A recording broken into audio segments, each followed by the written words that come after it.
শেখ পরিবারের শেখ হাসিনার জীবনটাকে তামা তামা করে দেওয়ার পিছনে একটা লোকে দায়ী। এই যে সেই লোকটা, তার একটি প্রশ্নের কারণে শেখ হাসিনা পুরো সারকার হয়ে গেছে। কথাগুলো শুনুন। এখন আমার সামনে যদি দুইটা অপশন থাকে যে দুইজনই সমান মেধাবী, একজন মুক্তিযুদ্ধের সন্তান, একজন রাজাকারের সন্তান, আমি অবশ্যই মুক্তিযুদ্ধের সন্তানকে চাকরি দেব। অবশ্যই।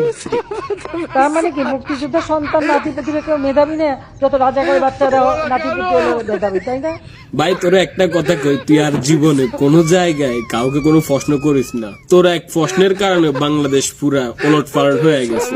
এখন যদি শেখ হাসিনা দেশে আসতো তাহলে তোর সুয়ারির গোড়া দুইটারে শাপলা সত্তরে ঝুলাইয়া রাখতো, পাবলিক আসতো আর খালি ডিল মারতো। শুধু তোর কারণে আজকে আওয়ামী লীগের এত অধপতন, শেখ হাসিনার এত অধপতন। ভাই তুই আর কোনোদিন কোনো জায়গায় কোনো প্রশ্ন করিস না কাউকে।